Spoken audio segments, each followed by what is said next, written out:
After my dad's funeral, when everyone was talking about who gets what from his money and stocks, my brother-in-law, who's married to my sister Kelly, suddenly said that all of it, including $5 million, should go to Kelly, the oldest sibling.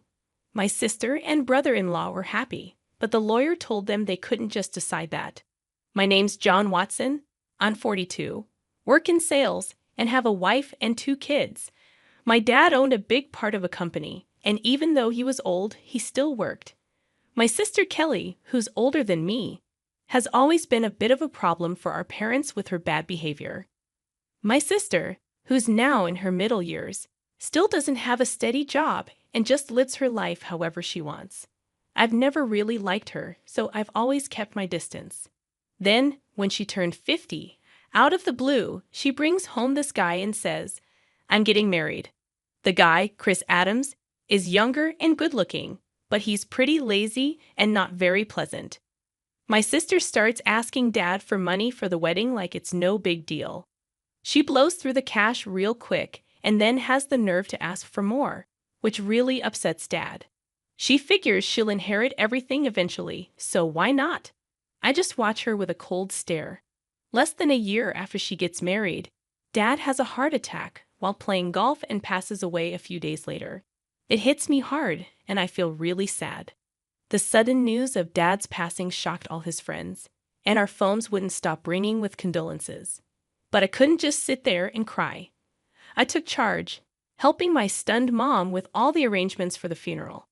As usual, my sister was nowhere to be found, off doing her own thing. After the funeral, utterly exhausted, Mom and I finally got a chance to catch our breath. But the very next day, a lawyer showed up at our door to talk about Dad's will. Mom and I already knew what was in it, but my sister and her husband barged in, clueless about the whole thing, and dropped a bombshell. All of Dad's stocks and the $5 million inheritance will go to my wife, the oldest daughter. So, hands off. Mom and I were speechless at their audacity. "We did it, Kelly. Now we're set for life," cheered my brother-in-law, fist pumping with joy. The lawyer, clearly surprised, spoke up, "Hold on a minute." As my sister glared, the lawyer gave them a stern look and said, "Kelly, you're not entitled to any inheritance." My sister and her husband were stunned, protesting, "That can't be right. Kelly's the oldest daughter, she should get everything." It was clear my brother-in-law had been banking on that inheritance, assuming my sister would get it all. Their expressions shifted as the lawyer spoke softly. "Did you not know? Kelly is not Mr. Watson's biological child." Suddenly, my sister's face paled, her eyes darting to our mother. "Mom?" Our mother wore a complex expression. While I had always known my sister was a half-sibling, it seemed she had been kept in the dark. She began shaking our mother, almost frantic. "Mom, what does this mean?" "Kelly, you're from my previous marriage," our mother muttered, shaken by my sister's grip. My sister, who had often teased me about being the favorite child, now wore a stunned expression. "But if she was legally adopted, she should still have inheritance rights," my brother-in-law interjected, his voice rising. "Isn't that so, Kelly?" "Yes, that's what I thought," my sister replied, but our mother shook her head. There had been no legal adoption. Both my sister and brother-in-law seemed incredulous. "That can't be. I'm the oldest daughter. Even Dad said so." My sister's anger turned towards me. "I won't let you take everything," she snapped, to which I responded, irritated by her entitlement. "After all the support Dad gave you, you still say that? Be quiet." "I'm his rightful heir." My sister and brother-in-law protested. But what's wrong with a father supporting his daughter? I sighed, feeling the weight of the situation. While it's normal for parents to support their children, my sister had been using my father's money to settle debts and deal with various troubles. Mrs. Watson, John, who had been silent until now, suggested, "Why don't we let Kelly see the will too?" "The will?" "I have no idea about that," my sister panicked, although it was her own fault for not paying attention. Dad wanted us all to discuss the will's contents when he made it. But my sister brushed it off and went out to play instead. When I pointed this out, my brother-in-law gave her a fierce glare. What were you thinking? This was important. Faced with the question of what to do next, they agreed to hear it. The lawyer then revealed Dad's will, stating clearly that the inheritance was for me and my mother. It also explained why Dad didn't adopt my sister. Initially, he intended to, but he grew disappointed with her behavior towards me, her half-brother, and her reckless spending as she got older. So, I actually have no inheritance rights. Realizing this, my sister was stunned. Damn it! What now? Suddenly, my brother-in-law raised his voice, accusing, "You lied to me. You said you had money." His demeanor turned aggressive, leaving my mother and sister shocked. But I wasn't surprised. My brother-in-law had often shown his greed. Perhaps he even married my sister for her money.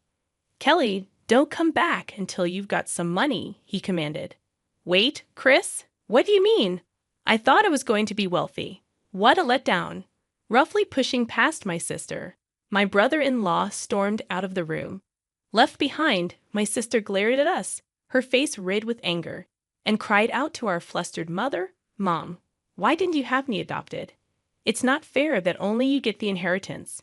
I should have gotten something too. But you didn't handle it right. This is awful, Mom," she sobbed, making a scene. I was taken aback by her outburst, but the lawyer seemed unfazed, perhaps accustomed to such drama. "Why does he get everything?" "Because I'm Dad's son," I responded, and my sister's eyes filled with anger as she lunged at me, shouting, "You! It would have been better if you were never born." I thought to myself that even if I hadn't existed, Dad would likely have made the same decision given my sister's character. Before I could say anything, the lawyer calmly intervened. "Kelly, if you continue like this, it will involve the police," making my sister flinch, possibly recalling her past shoplifting incidents. "Kelly," our mother called out, tears in her eyes. 6 months had passed, and the inheritance proceedings went smoothly without any hiccups. Though my sister and brother-in-law grumbled for a bit, the lawyer's efficient management left them with no room to meddle. My mother gave my sister some money, but I refrained from commenting on it. What bothered me most was their sudden disappearance with the funds, displaying their blatant gold-digging behavior, which left a sour taste in the mouths of our relatives who were aware of the situation. One day, I took my mother, wife, and daughter out for a meal. Thanks to my wife's suggestion, my mother, who had been somewhat withdrawn since Dad's passing, seemed more cheerful in the company of her adorable granddaughter. "Hey, Mom, why don't you come live with us?" I proposed. "But you know Kelly might drop by sometimes. She only shows up when she needs money, right? Don't be too accommodating with her," my mother hesitated. Her reluctance was understandable, given that my sister is her biological daughter. Plus, if our family moved into the family home, my sister might stir up trouble again. Respecting her concerns, I simply asked her to think it over as I drove towards the family home to drop her off. As we pulled up, we noticed lights on in the supposedly empty house. It wasn't the time for the helper to be there, so maybe my sister had returned. With that in mind, I parked the car in the garage. "Let's pop in for a quick coffee," I suggested. As we stepped out of the car and headed towards the entrance, a car suddenly swerved towards us, narrowly missing us. Reacting to my daughter's cry, I instinctively shielded my wife. Ouch! Thankfully, the car only grazed me, but I was thrown into a nearby flower bed, taking a hard knock. The car came to a halt after hitting the garage entrance. "Are you all right, honey?" My wife and daughter rushed over to help me up, while my mother stood trembling at the entrance, understandably shaken. Panic ensued. I was rushed to the hospital by ambulance and had to stay overnight. Later, I learned that the driver was Chris Adams, my brother-in-law. He claimed to the police that he mistook the accelerator for the brake, but I doubted his explanation. When my mother and sister visited me in the hospital, my sister looked at me coldly and remarked, "You're surprisingly resilient, aren't you?" I couldn't help but think that if I had been seriously injured, my mother would have inherited everything. "Too bad for you," I said with a smirk. My sister visibly tensed. "You were counting on it, weren't you?" I noticed her discomfort as she looked away. Well, Mom told me she plans to waive her inheritance from me, so causing such an accident was pointless. My sister seemed taken aback by this revelation. It appeared incomprehensible to her that someone would refuse what they could inherit. I have a wife and kids, so Mom asked me to pass it on to them. That's what parents do. But, my sister stuttered. I even made a will early on, following Dad's example. I continued, leaving my sister speechless. So unfortunately, my share won't be going to Mom anymore. My sister trembled and shook as she stared at me. Can't you at least give me some? There's $5 million, right? When I firmly refused, my sister's face contorted into a furious expression as she grabbed my collar. Give me half. I'm your sister. I regarded her with pity as she continued to scream in an unsettling tone, perhaps driven to madness by the prospect of the inheritance. Don't you realize that your greediness would disappoint Dad? My sister's face flushed with anger as she reached for my throat. Kelly, what are you doing? My mother returned, her voice raised, as nurses arrived to escort my sister out. Although my mother seemed inclined to defend my sister, it was clear that my sister had directed insults towards her too. Where did I go wrong in raising her? It was heartbreaking to hear my mother say this with sadness in her voice. Shortly after, my mother fell ill. As her condition worsened, my wife and I stepped in to assist with transportation and household tasks at the family home. This seemed to upset my sister, likely because she had encountered my wife during her visits to ask for money or had heard about our help from our mother. One day, my sister called me abruptly. From now on, we'll take care of Mom. You two don't need to come, she declared. What's this all about? I tried to reason with her, but my sister didn't listen and hung up, claiming it was already decided.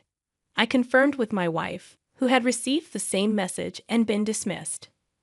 Concerned about my sister's lack of experience in caregiving or household duties, I quickly reached out to my mother. Surprisingly, my brother-in-law had some caregiving experience. At that point, my mother was still quite independent, so it seemed manageable for the time being. I felt a bit relieved. However, within a month, my mother was rushed to the hospital by ambulance due to a medication dosage error. She appeared alarmingly frail when we arrived. The doctor was puzzled. My mother had never made such a mistake before. While my wife stayed with her, I went back to the family home, which was in disarray. The fridge was empty, despite my mother's love for cooking, and it seemed the hired help had been canceled without discussion. I felt ashamed for even considering trusting my sister and was furious. A significant amount of money had been withdrawn from my mother's bank account, even though her bank card and PIN were secured in the safe.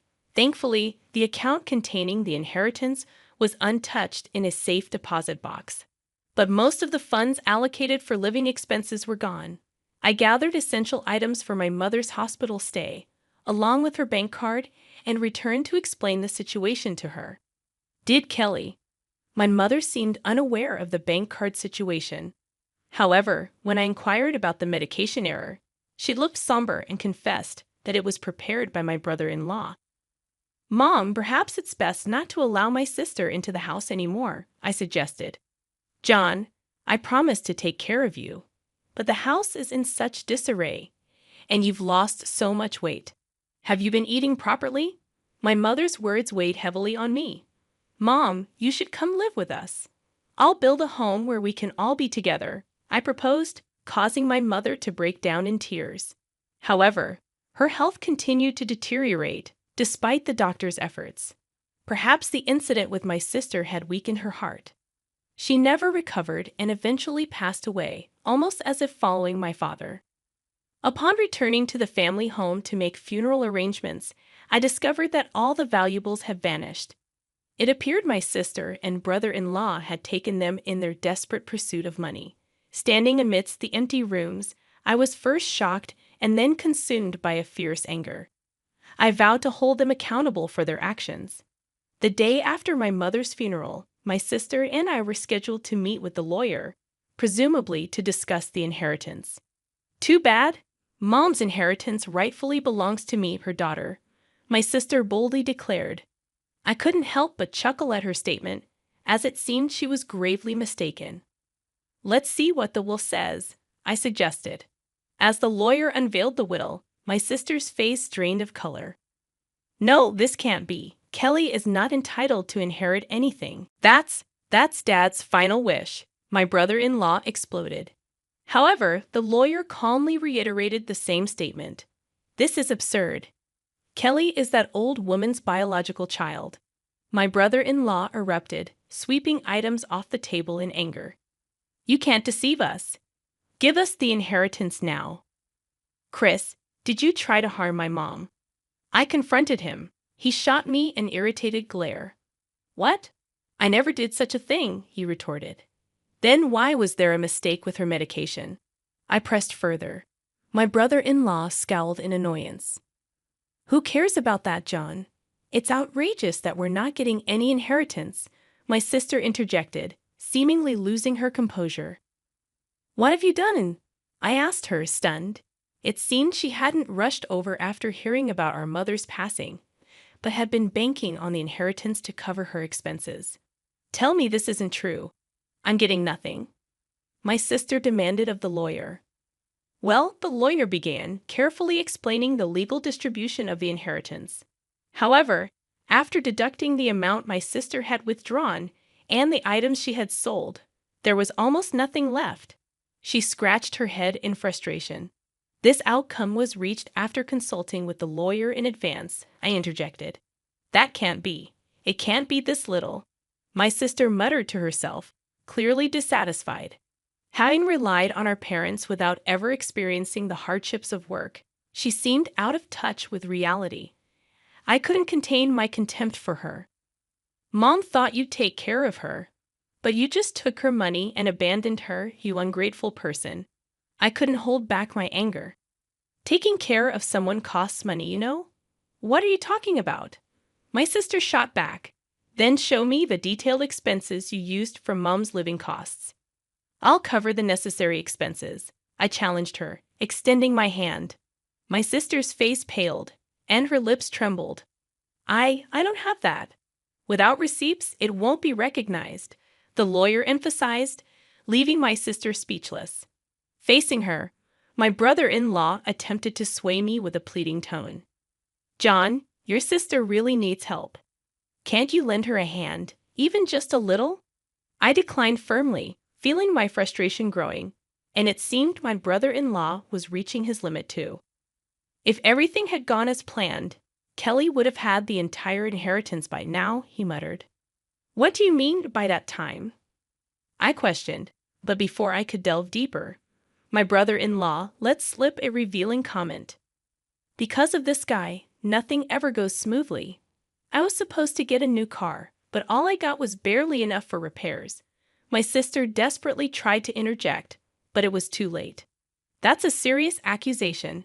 It sounds like fraud, the lawyer remarked, holding a recorder and smiling at the couple. What? That's illegal. I clearly stated at the outset that this meeting would be recorded, and you both agreed to it. My brother-in-law paled upon realizing his mistake. Turning to him, I declared, Chris, I'll be pressing charges for that accident. Don't be absurd. There's no evidence. You've just provided the evidence yourself. My sister burst into tears and shook my brother-in-law in frustration. You fool, it's all your fault. What are we going to do now? Eventually, my brother-in-law faced criminal charges. His previous offenses also came to light, leading to his detention by the police. My sister, implicated as an accomplice, received a lesser sentence. However, unable to afford her rent, she sought help from relatives but was rejected by everyone. As for me, I continued to work diligently without relying on any inheritance, finding solace in the dividends from stocks as a small pleasure.